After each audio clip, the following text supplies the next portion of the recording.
All right, we're back for the finals. I do want to play first. Like, I've seen aggressive decks, and they're scary. This hand is close to keepable.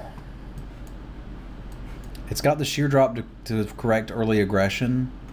We have 7, 8, 9 black sources we could draw to at least get something going. I'm going to try it on the theory that people mulligan more often than they should.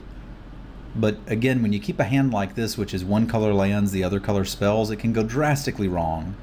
If we draw more plains, we're in really bad shape. And if we draw more black spells, we're in pretty bad shape. That said, if the top card's a swamp, we're pretty good off there. It's like I was saying in the other one, this is a game that's going to depend on whether or not we draw the right number of lands. I told you there were aggressive decks. Mama said there'd be aggressive decks. I may have to sheer drop that idiot. I mean, it's not great, but it's a cat with like weird backwards claws on its elbows. It's elbow cat.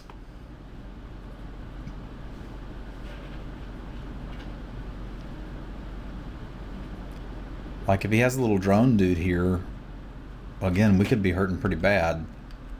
That I would much rather play than less sheer drop. Because everyone knows that a cat's nemesis is a bird. Meow.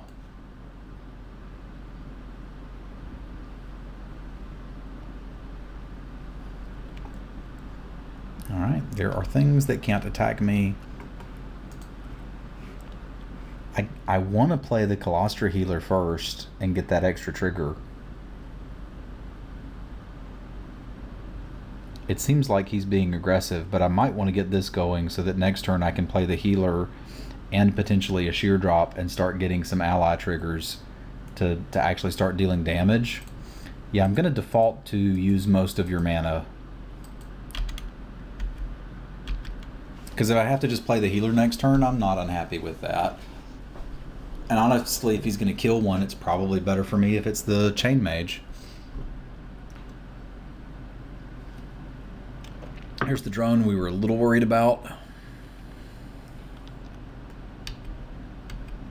Alright, cool. Here we can play the healer and keep up Glare, which I think I like.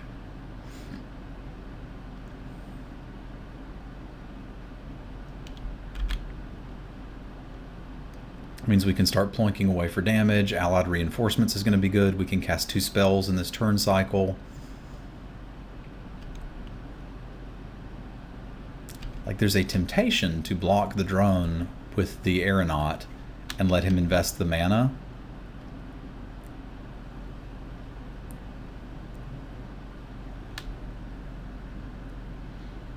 There's also the temptation to let him hit us and just cast the glare on something else.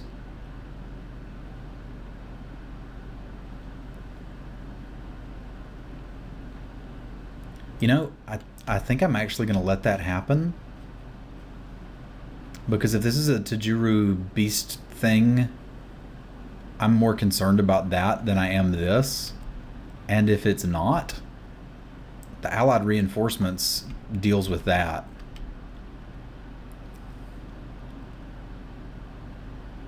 Like right now I have an easy way to kill, I don't know, a Territorial Baloth. I think I'd like to be able to do that. Well, I mean, now we've got just multiple ways to do it. That one again uses up most of my mana, so I think we'll do that one. And then we can hold up Glare for whatever his next big threat is.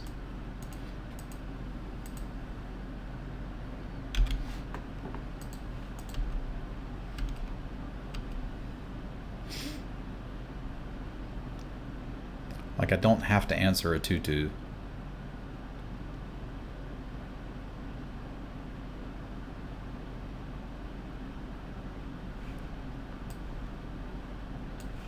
Alright, that's not pleasant.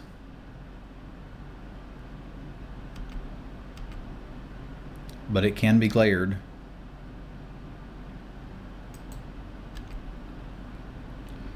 So So one option we have is here and double block that. Or we could just trade the Chain Mage. Like he's tapped out of colored mana. So we could just trade these two for it. Let's think about that for a minute. How do I feel about this? I lose my way of like forcing through damage.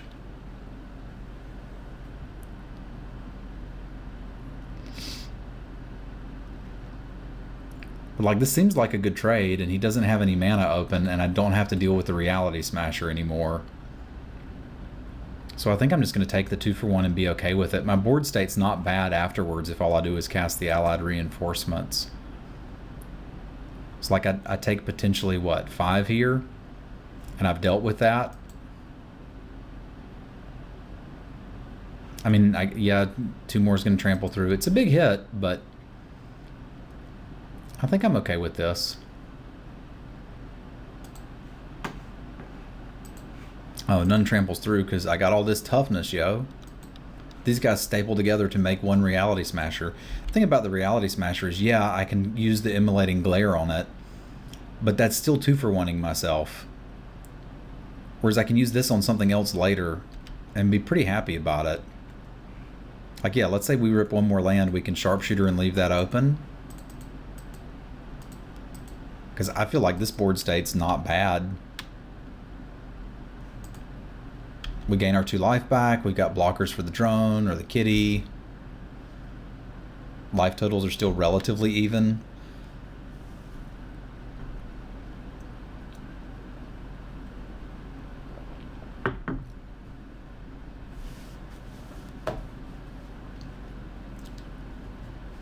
I do kind of just want to hit a land at this point, but... And we've still got an answer for like a Tajuru Path Warden. That's the 5/4 Vigilance one, right? I think that's the other card we'd be pretty scared of here. Although even that's not game over.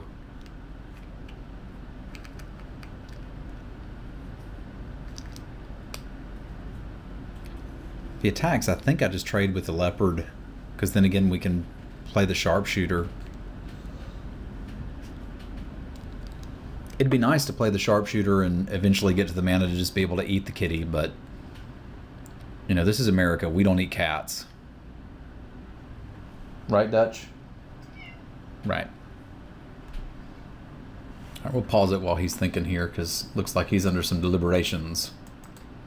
He's still thinking, but this is probably a good point for me to mention. If you enjoy watching these draft videos, do come check out my stream. I stream a lot during weekdays and also on Sundays. And even if watching a live stream isn't your thing, all of my streams are archived. So like, well, not all of them, but about 2 months worth. So if you want to sit down and watch, gods, I don't know, there's probably 120 hours worth of Magic playing going on there. A lot of it with Oath, Sealed and Draft, some Standard, and heck, if you want to go back far enough, there's still some Cube stuff in there. So if you need more Magic content, that is certainly somewhere you can find it. Looks like our opponent disconnected and has now reconnected. So we'll see if they have a play to make. All right, they're tapping lands. It's a Deceiver Reforms. We're going to be glad we have that Immolating Glare. We're not going to be thrilled if they flip over something giant. They revealed an S Laughter Drone. So if they want to turn their guys into 2/2s, they can do that. They do. Which is, I mean, interesting, I guess.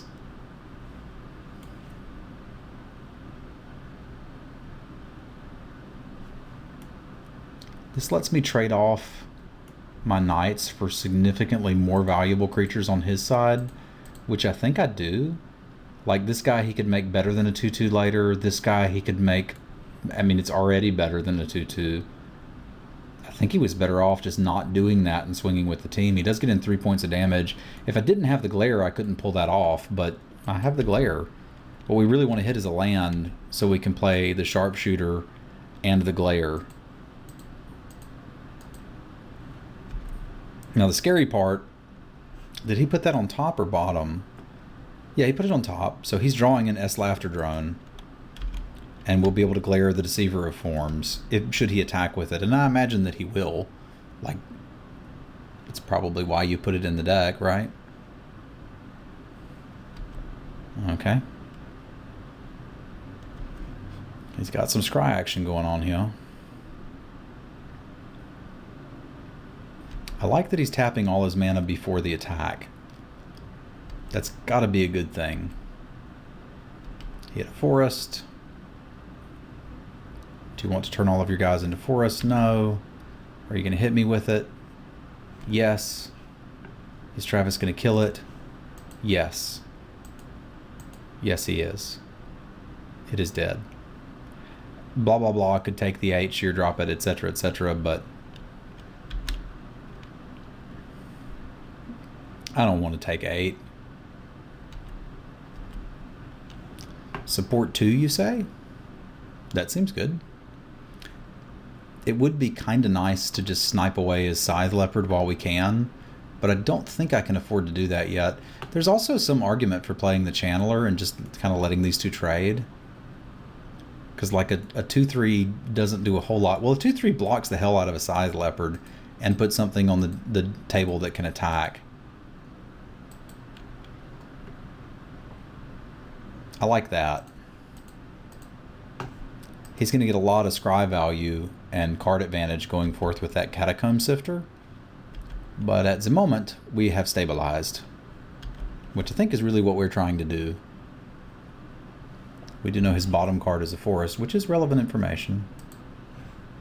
This also means I will happily trade this guy for that guy, because this could get something bigger later, and it's not attacking.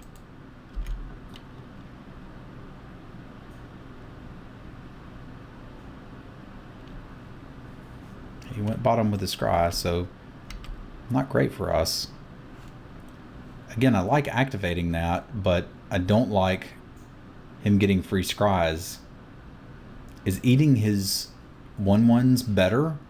It's probably not better than casting the Channeler. That just gives me so much mana to work with next turn.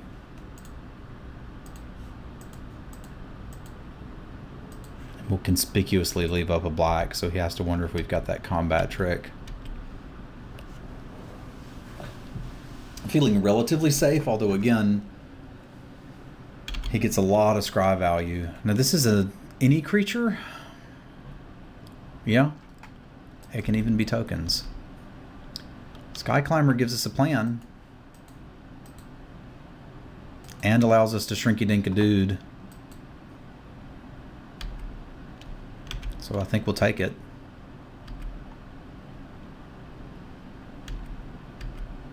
It's not a good plan.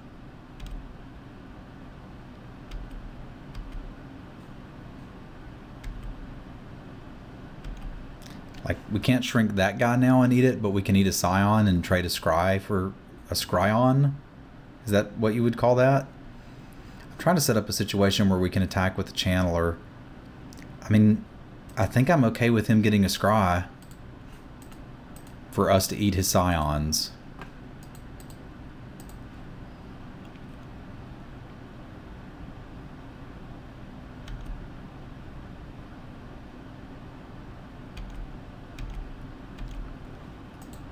So if I attack with this as a flyer, he can block. I can shrink it down once. 1, 2, 3, 4, 5. 1, 2, 3, 4.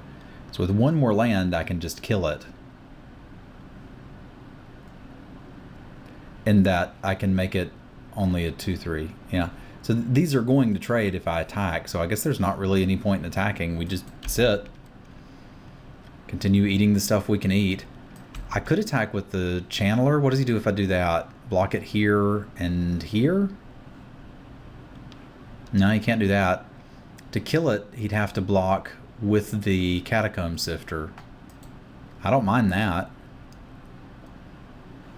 Because otherwise, like any other block he has, I'll just Shrinky Dink something. Right? Because he's got to get 4 power in front of it. 1, 2, 3, 4. Fine. I'll just Shrinky Dink this guy out of the equation and we're still good. What if he does all of those? I'll just Shrinky Dink this. Okay. So we do have an attack here. It didn't look like we did, but we do. Because I'd like that sifter to die. Okay. He'd like his scries. I'll eat board presence for scries.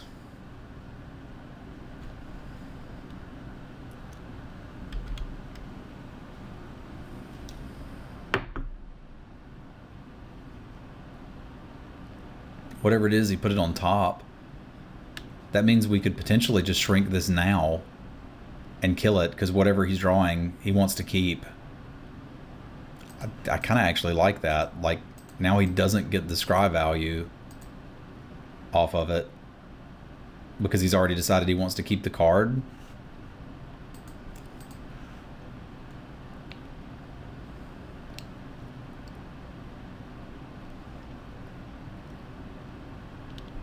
I mean, we're looking to essentially draw a Reality Smasher to get out of this. So anytime he scries at the top, it's better for us to kill his dudes in those circumstances.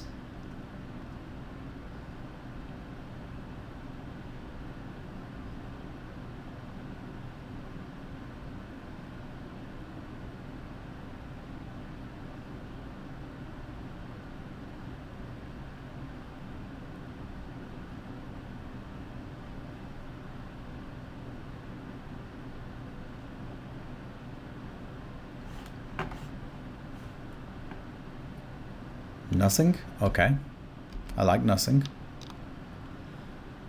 So this means that I can get my guy past that eventually. So I think we want to do that.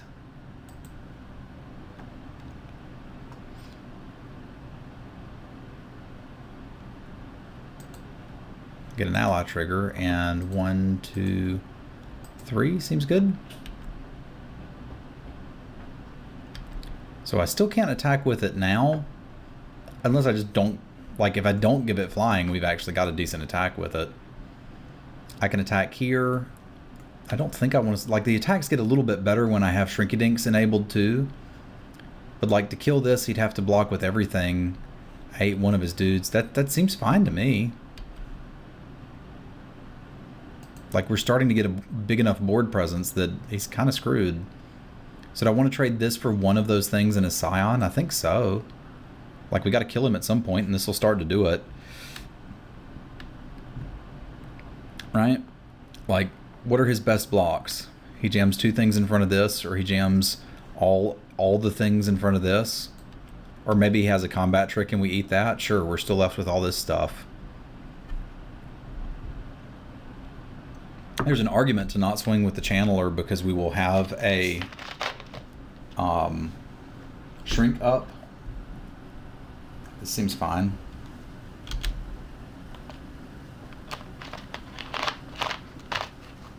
What are you doing? Altar's Reap? Okay, sure. Draw the cards, buddy.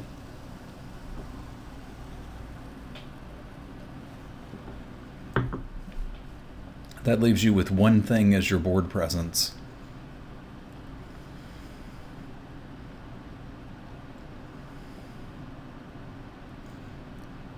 I mean, that sifter is getting scary. It's doing a lot of sifting.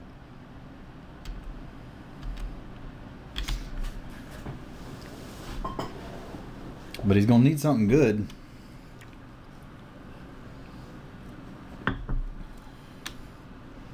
What's it gonna be? We're also 1 land away from double shrinks. He O-striked our healer. Okay. That's a card you could draw. And he's got a Shrieker. Alright.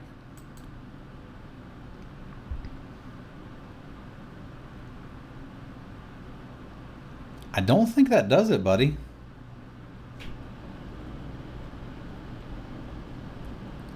I think that's actually pretty bad for you, but we'll see how it plays out. Land is okay. Land, I think, means we just kill this and swing with all the things.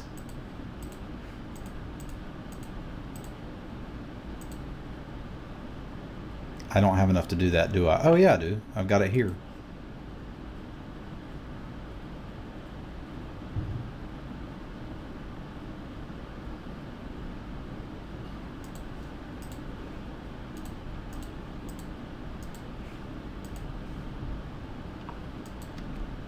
You can have a scry, but you're going to have to chump block.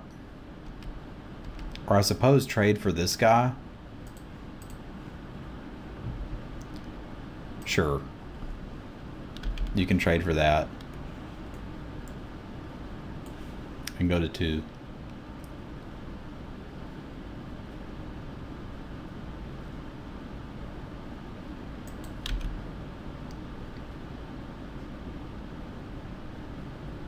Alright. So he is the black-green deck that everyone dreams of, with some actual good cards in here. I'm not convinced on the Scythe Leopard, and I don't like Carrier Thrall, although against a much more aggressive deck than what we're playing, that could be pretty good. The S-Laughter Drones are really good. Territory Baloth is good. The Reality Smasher is good. Like, he's got some real cards in here. So we're going to have to be careful about that. Again, the Captain's Claws kind of seem meh. Witness the End seems good. And the Fortified Rampart seems good. Like, if he's going to be playing shaky mana, I don't mind this. I don't like it as much on the draw, but I don't mind it. And the Rampart actually answers the Reality Smasher quite nicely. It's probably better than an Aeronaut in this matchup, although I like the Aeronaut too. But it blocks the Slaughter Drones. It just blocks a lot of the things we want to block with the Aeronaut. It doesn't have ally shenanigans going on for it. So we're making ourselves, our healers a little weak. I think it's somewhat reasonable to cut one of those, but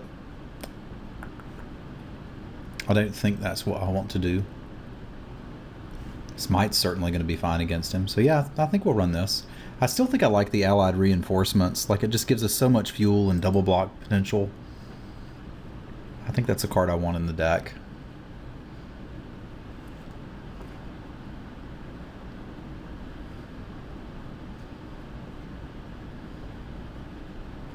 Alright, so opponent choosing whether or not they will draw or play. I've seen a lot of people go on the draw. I still think I think this is a sealed format where the risk of being wrong is so great if you choose to draw that you should just choose to play every time. Alright, they've chosen to play. This hand is pretty dang good if we hit a plains. There are 9 white sources in the deck. And it's okay if we don't. Again, I think on the draw I can keep this. I use that to justify a lot of shaky hands, by the way, if you guys haven't figured that out, by the way. I also think that people mulligan too much, generally speaking. But a 17 lander with 2 on the draw should be fine. 2 on the play, a little bit more questionable. But also has one of our better cards against him here in the Reality Smasher, and that can start to really get in some damage. So we do kind of want 1 more mana, but we're okay if we don't hit it for a little while because the Sharpshooter can hold things down. I don't really want to start glaring when we know he's got giant stuff, but we can. Nah, had the mana anyway.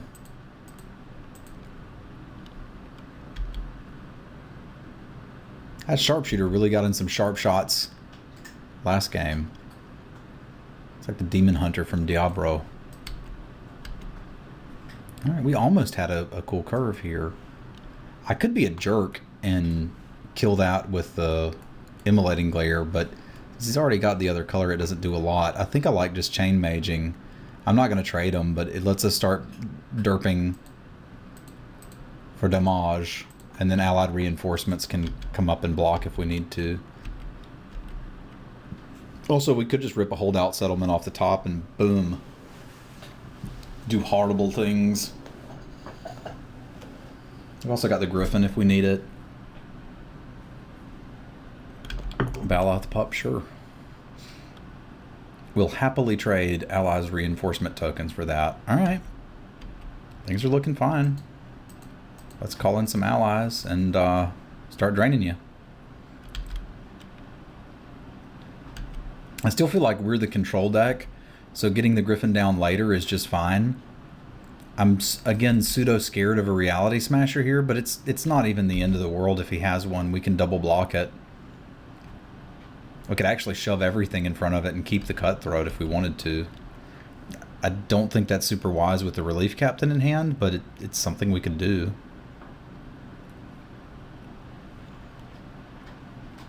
Okay, we know how to deal with that. He revealed a forest and put it on the bottom.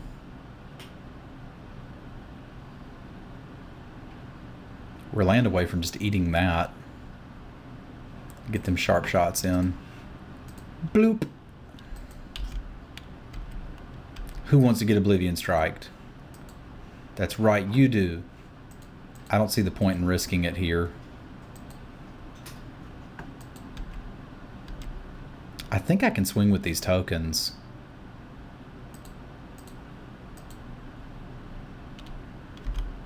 Like, if he wants to trade one, it's kind of okay. It's going to be a while before we can get the mana for this anyway. And I kind of think he just takes it. Like, the only thing we're worried about now is a Reality Smasher, and I can just double block that next turn. Or trips block it or whatever. Tar Snare? Okay, you got me.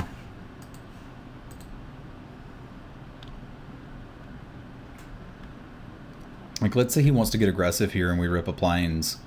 We're just swinging back for 9.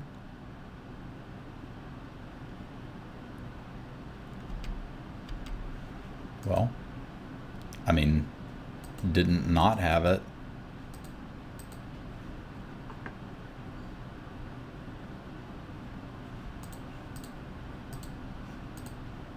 Turns out Relief Captain is a good Magic card.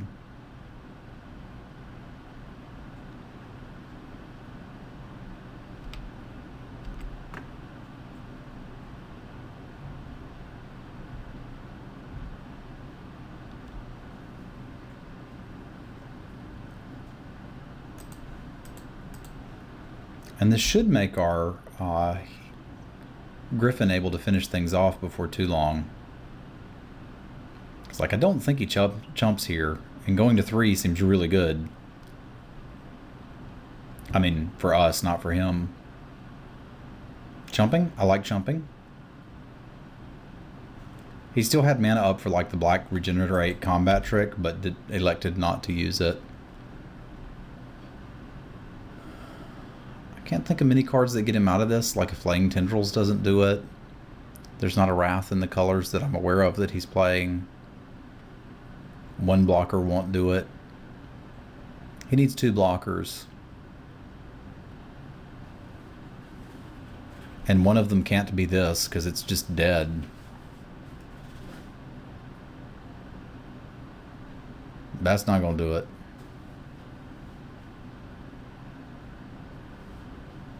You gotta have something else.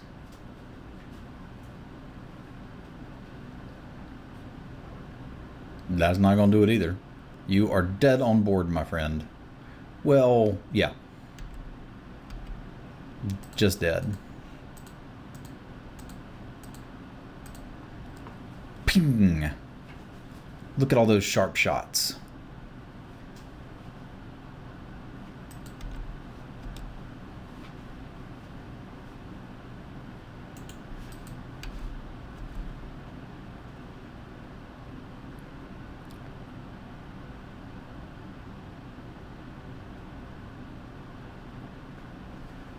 You do get Death Touch. That's kind of a thing you could do. All right, got there. Not bad. We spent 80 play points to get in. We got back 60 for 2-1ing. You don't get any cards for these events, but they're a great way to practice sealed and get to play. Obviously, we'd have been happier if we got to keep the Reality Smasher out of this, and there were some other kind of neat rares in here, but not anything that we're going to go, super nuts over. That said, thanks for tuning in, my friends. We will be back next Monday with either some more sealed or a draft. Let me know which you prefer in the comments. Although I have a tendency to be more interested in sealed just because, like I said, nobody does it. And do come check out the stream. You can find me at twitch.tv/Simulin. And you can also follow me on Twitter if you would like to hear random thoughts about Magic and cats. And when the stream goes live, I am at Simulin. See you next week, my friends.